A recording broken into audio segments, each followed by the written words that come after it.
Welcome to the Maple Desk. Today on Review, a show deep diving into literary magazines, we are looking at Prairie Schooner. I'll explain some relevant history, then get into the poetry, fiction, and nonfiction contained within the issues, afterwards giving a submitter's guide if you'd like to send your work there.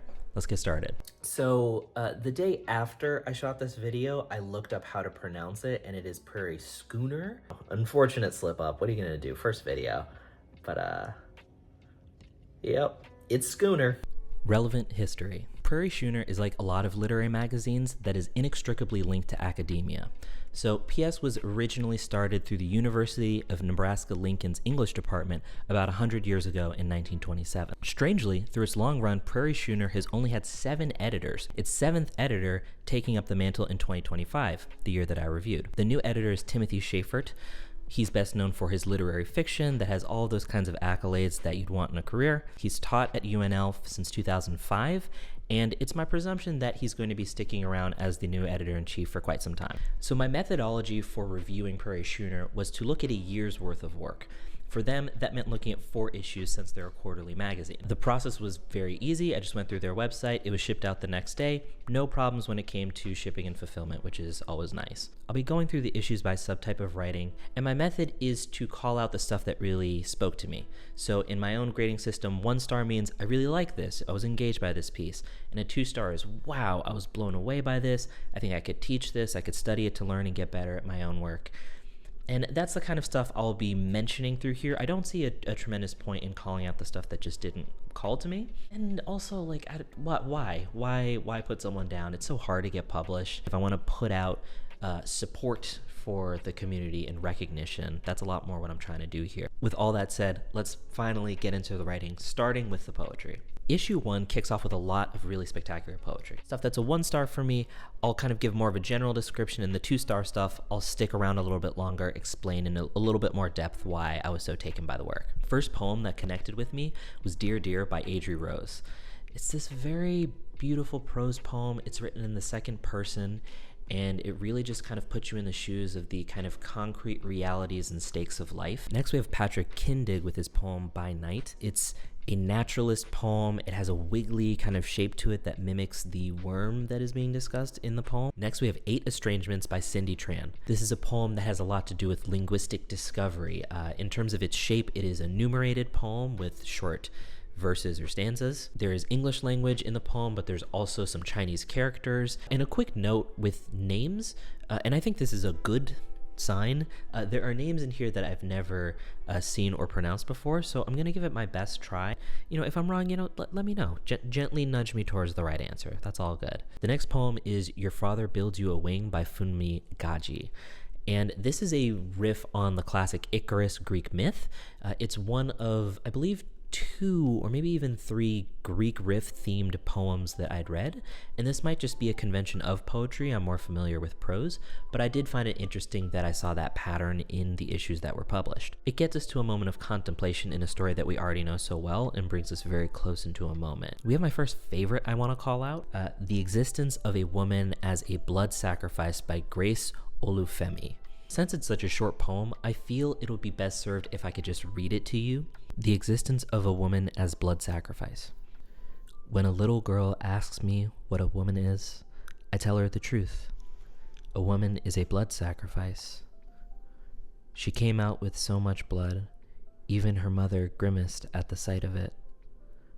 They call it puberty, the time when kids come as crimson, sticky and stinking fluid. A river that flows for days, a river she'd not swim in if it hadn't been so necessary. The blood comes wherever she is, when she gives herself to a man she loves, or when she is taken by a man who loves her body. And when the time comes that her river of blood would decide to become flesh and bone, and see what stuff the world is made of, she gives herself to the cause. And just like her mother did, she would grimace a little at the sight of her own blood on a mat, on a hospital bed, on a surgical table, on whatever sweaty surface she lies. I mean, whoo! It's circular, it's beautiful. I thought it really just caught me in the right way. So great job, Grace. Next, we're moving on to issue 2. So due to the nature of issue 2 being writers on writing, it felt like the choices in the archive leaned towards essay, so there weren't as many poems to pick from. So I have one from here that really caught my eye. It is When Life Interferes with Art by Judith Strasser. It's very true to the title of the poem, taking us into those moments when life gets in the way of making art, and I think we've all been there, and it's rendered in a very captivating way here. So moving on to issue 3, the desire issue. We have a splashy name to go over here. The Sharon Olds has 5 new poems. So there was one that I really enjoyed that was Sex in Public, and I'm just going to go to the doc cam footage to give us a better sense of what Sharon Olds is working on these days. So as you can see, Sharon Olds is in a free verse style where we're letting the line kind of crawl in that way that seems natural. The feeling in the poems really sticks to the idea of desire. This is a kind of a beautiful collection of works about libido and attraction and sexual attraction at an older age, which is exciting to read about because it's not a conversation I'm having with any older person in my life, but cool to know that that's still going on. Olds writes here, he looked beautiful with that flush on his face, that look of being unleashed, kind of talking about a sexual look in someone's eye. The thing I noticed in reading Olds this time through is how strong the endings to her poems always are. The kind of kiss 1, kiss 2 sequence that draws us out here. In the breakdown here, I'll just read this one. Sometimes when I used to write, I was a little spark plug on matchstick slippers, running around shrieking. Now that I am in a shadowy corridor, almost after my life, I am untruthful. I am only playing. I am invincible. I mean, good lord. Next we have David Calogero Centrobi with his poem Prayers. It's a beautiful little poem on love before capability, before capacity, but still having that feeling. The poem is written in couplets. It's very tender. It's very adoring. It's about if your partner decided to stop in the cocoon, not become a butterfly, how you would still dote on them. It's very, very sweet. Next we have 2 poems I really liked from Christian Bancroft, and I want to go into the overhead cam to show you how they're a bit different than the other poems we've been seeing so far. We have Sexting with Jim Morrison 86 on AIM, and Angels Are Invisible, Only Demons Make Themselves Visible. Scant tumbling lines that are sort of in a trickle kind of formation, and this seems to be Bancroft's style, at least in this crop of poems. A subject matter that I hadn't seen up until this point. It was cool to see one kind of about like digital lust and desire. Next we have 2 poems from Oliver Brooks. These are another set of poems that riff on Greek mythology. Self-Portrait of a Left Son of Laocoon and Self-Portrait of a Right Son of Laocoon. And again, there's like an umlaut in there that I'm not quite sure what to do with, but apparently this has something to do with Poseidon's sons in Greek mythology. I didn't look up the myth that is being referenced, and I still really enjoyed both of the poems. Are people who do YouTube just like constantly peeing? Okay, we're going on to issue 4 for poetry. So because of the nature of issue 4 being about the long short story, there was just less page space dedicated to poems. So in here I have one poet that caught my eye with 2 separate poems he submitted and got accepted. We have Robert Heaton with Short Lament for the Printing Presses, as well as Grandmother's Calendars. Both of these poems have a similar heart to them of being odes to bespoke, being odes to something that feels vintage or something that's gone out of style but still has a lot of sentimental value. They took me in and I wanted to love what he loved. Oh, and one thing, I want to shout out the spine poem as well. I'll go to the doc cam to show this, but on the spine of issue 4, there is a tiny, they call it a micro story, a tiny story, but to me this reads like a poem. Even though I wasn't super like blown away by the poem itself, I love the printing innovation to stuff as much writing as possible that you're cramming a little poem on the spine of your literary magazine. I think that's a great move. I think it's one that other literary magazines should copy. So now that we've wrapped up with the poetry, let's move on to the fiction contained within these 4 issues. In issue 1, there's 2 stories that really caught my eye. The first is No Be Like Those Kind Men by Melissa Lanes Brownlee. This is a micro story, all contained within 1 paragraph, all contained within 1 page. It is a story that is very much focused with gender inequality and displays of masculinity that are harmful or false achievements. And this next one, oh, this one is a favorite. Let's go to the cam. Cruiser by Anthony Yarbrough. I have so many great things to say about this piece. It really, really caught me. So it's one of those great works where the writing is stellar and the story is very fascinating as well. So this is about an obese man who is preparing to get a procedure which has been medically recommended for his weight. In the midst of this, he just lost his father. A new man appears into his life, like a sexual partner who he's very attracted to, finds to be very good looking, and that man is very much into how big the obese man is. Kind of this balance between being desired and kind of this very sterile, cold doctor environment that exists. It's a story I've never read before when it comes to the content, but it doesn't lean on it to be engaging. The writing is so good that it'll just capture you on its own. It is delightfully sexual, it is tender, and it is so engaging from front to back. I'll do some favorite lines with you. On page 135 here. I mean, what's the point of living in a major city if you can't find a decent glory hole?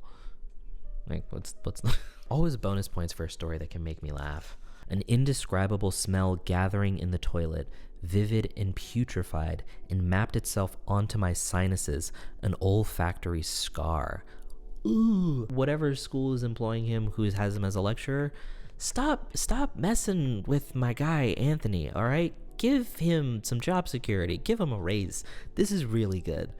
But it's a strange name for an app. That's my one gripe. So issue 2 actually doesn't contain any fiction. So we're gonna go directly to issue 3. In the Desire issue, there were 2 pieces I really enjoyed here. Faisal Bensalah wrote this piece, Your Sun is Pollen and Dust. This is a COVID-19 pandemic meditation, and one of those that is really successful. It's rare to find a story that feels so well observed and avoids a lot of the cliches or conventions that people call to when they reference this time in our lives. This is a story about Deliveroo drivers in London. You get a real sense of this stitched together community of people, the crushing conditions of this work, how those scant interactions with customers affect the drivers. And I've never been to London, but I felt like I was there.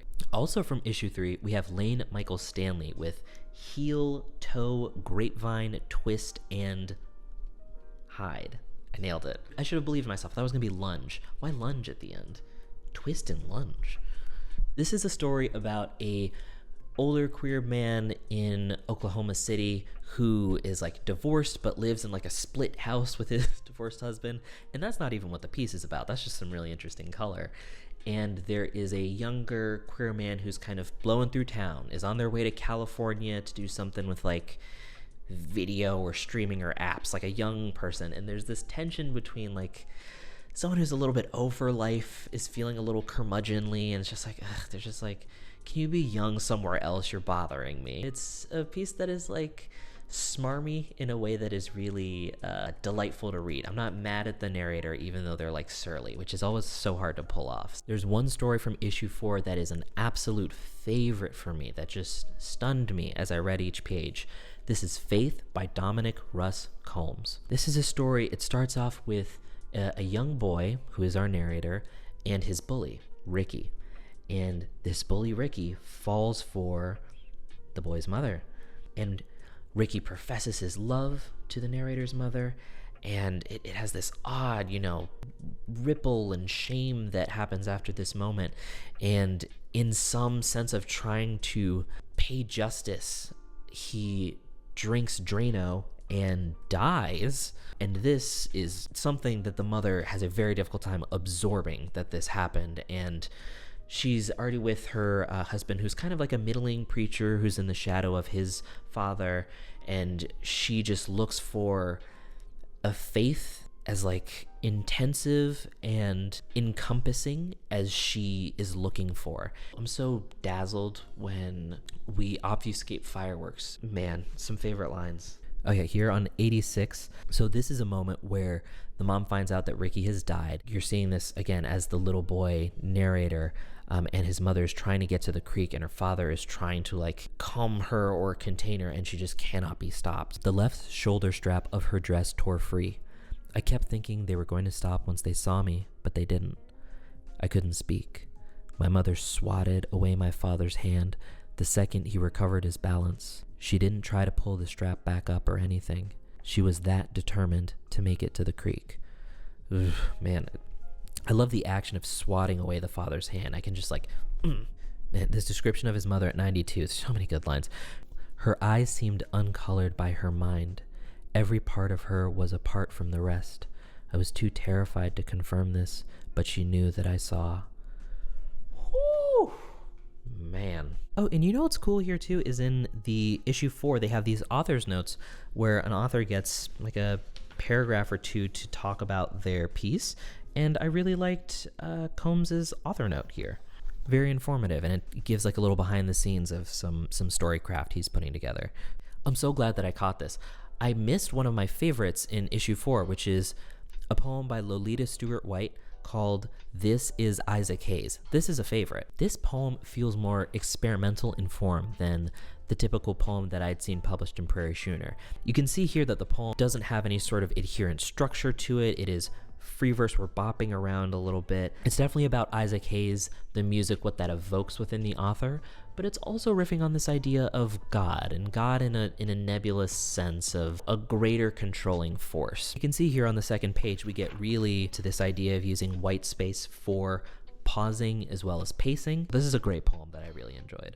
Now let's finally cover the creative nonfiction known as Essay in Prairie Schooner. Let's start with Driving My Tias Through Miami by Caroline Muriel. Person who has this reputation of kind of like being the good kid who like got good grades and and worked at the paper, who is very hungover and has to pick up their aunts from the airport. And it feels like it knows Miami in such a way that it can make fun of it. It felt very well known and very located within its place and within its community. Well written, funny, kind of sweaty.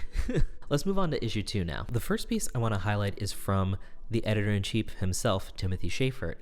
He has an editor's note at the beginning of issue 2 on the task of looking through the archive for writers speaking about writing and what he discovered in terms of the strengths and some of the sort of faults about who is being published and how much the editor can kind of influence the political or social trajectory of a literary magazine. So in issue 2, we have some great nonfiction, and because a lot of this is archival, the pieces are pulled from vastly different periods of time when they were published. Let's start with Otto Carmichael with his story Stephen Crane in Havana. I use this term, the internal opera, to talk about the sort of in-world of literature that has more to do with the personalities than the dramas and how writers are interacting with each other. And this issue is very dense on internal opera. It's the very cool thing about literary magazines being around for so long, and writers constantly writing about each other. So this piece is originally published in Prairie Schooner in 1969, but it was originally published in 1900. And it's this very favorable profile of Stephen Crane. I've never read his work, but this is during a time when Crane was very elusive and he had retreated to Havana, Cuba. And it's a very flattering portrait of this writer who is definitely slipped in the shadow but comes off as very charismatic and kind and thoughtful. And I don't know, it's just kind of nice to read stuff like that. It's like in Movable Feast in Hemingway, whenever a writer appears, I'm just like, oh yeah, I wonder what they were kind of like in a personal sense. How were they rendered? We have a favorite that comes from this list as well. This is How to Make an Editor Sorry by Edward Sr. And it is not nearly as bitter as the title makes it sound. Let's go to the doc-cam footage. This story is not a sense of, oh, like they're gonna be so mad they didn't publish me because I'm so brilliant. They're gonna be furious they didn't get me when they could. It's not. We're not doing that. Thankfully, it's more so about trying to get your work past readers to editors to get like a personalized rejection. So instead of the form letter, getting someone, and this is what he means by making an editor sorry, someone who will be like, oh, we're just like, we would love to find space for your piece, but we can't, we're sorry. Anyone out there who's trying to make their way through literary magazines, I'm one of those people. It is a tremendous amount of rejection, and those things do mean a lot. It feels like it's incremental of like, oh, well, they didn't take my work, but someone sees me, and that can put enough energy behind me to keep going after this. And it captures that feeling so well. It was originally published in 1952, and it feels very true to today. Let's do some favorite lines. There's a line in here that I just fully don't understand, and I know it's just because the cultural context has changed so much, but I want you to read it and tell me what the hell is he talking about. And you must understand, henceforth, never to submit a jolly chick sale item to, let us say, Saturday Review of Literature. A manuscript reader will intercept it before it comes within smelling distance of editor Norman Cousins. Okay. Who's Norman Cousins? What is any of this stuff? And I'm worried about what you mean by chick sale item. I'm really worried what you mean by that. I love the last line on here. Let's zoom in on that. The pulp editor demands red-hot clues, well-defined motives, horror, love, justice. The quality editor weeps for the elusiveness of a flaky pie crust. We have another piece in issue 2, a Williams memoir by Charles Angoff. Angoff was actually one of those 7 editors in Prairie Schooner's history. And he writes this story, again, this is very dense on internal opera, about William Carlos Williams submitting some poems to Prairie Schooner, and he'd read them and you're like, it's okay, but I've read better work from you. And he tries to go back and forth and edit with him, and William Carlos Williams sends him a really snippy note being like, well, I'm sorry you don't get it for your little magazine, but I'm a pretty good writer. And he does not come off well at all. So I was a little shocked by it. And as I was reading it, I'm like, ooh, I don't like hearing people badmouth other people. I don't know if that's true, but it felt to me, I'm like, he is not coming off well at all in this piece. But as it progresses, as Angoff gets to know William Carlos Williams better, at one point he even says I'm embarrassed about blowing up at you like that. I just got defensive. And the editor talks about Carlos Williams drinking, but not in a way that's looking down on it, in a way he becomes magical and a great public speaker. And it is, by the end, a very loving and adoring picture of William Carlos Williams, and a nice bit to remember that even if you make a really bad first impression, you can still end up having a really delightful relationship and friendship with somebody. It helps if you're a very, very famous writer. Another thing I learned about William Carlos Williams that made me like him more is that he purposefully submitted to smaller literary magazines and took a lot of pride in getting in smaller lit mags and stuff like that, which I think is a great ethos for more advanced or established successful writers to do. Spread the love a little bit. I think that's good. At the very end of issue 3, we have an essay from L. Peck entitled Becoming Blanche Dubois. And it is what it sounds like. This is a trans actor, and I believe the piece says the first trans actor that's been approved by the estate of Tennessee Williams to play Blanche Dubois. It's also very much about being in theater in your 20s and being hungry and having friends. And man, this is why I'm so jealous of theater people, is writing is so solitary, and in theater it's you're constantly, it's like sports, you have rehearsals, you have practice, you're constantly with other people. And it really taps into that idea with someone who they'd lost, who Peck and in their theater community had lost, but they're still putting on this show, which is a very big swelling moment for them in their collective careers, but they're doing it without this person who's so important to them. And it's a New York story, and I was very touched by both the sort of theoretical idea of who am I to this piece of work, but who am I as an artist in all those other contexts of life. And it was well done. And in issue 4, there was only one essay, and it didn't quite move me, so that's going to do it for the essay portion. Now, we're going to get to the submitter's guide. Things to consider if you want to submit to Prairie Schooner. So, based on my taste, I found the poetry to be the strongest subtype of writing that was selected in here.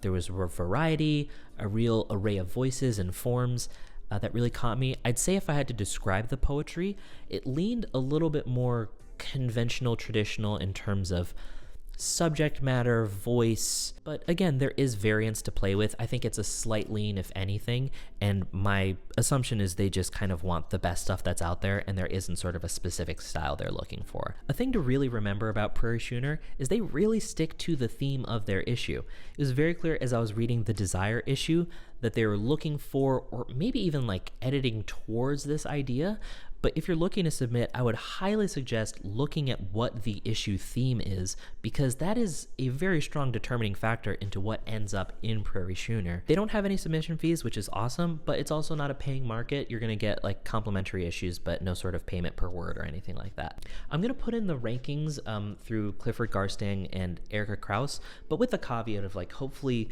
through this video you understood better the contents within. In Clifford Garstang, their poetry ranks 126th, their fiction ranks 85th, and their creative nonfiction ranks 68th. And in Erica Krause, it's a tier 3 publication, so in her sort of ranking system, tier 1 is like literary magazines that have crossed over that people who aren't writers are reading it. New Yorker, Paris Review.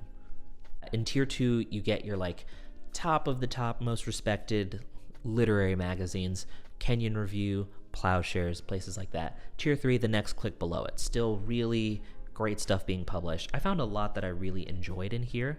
Again, I found the poetry to be strongest, but really excited that I got multiple 2-star poems and stories. Did I get multiple 2-star essays?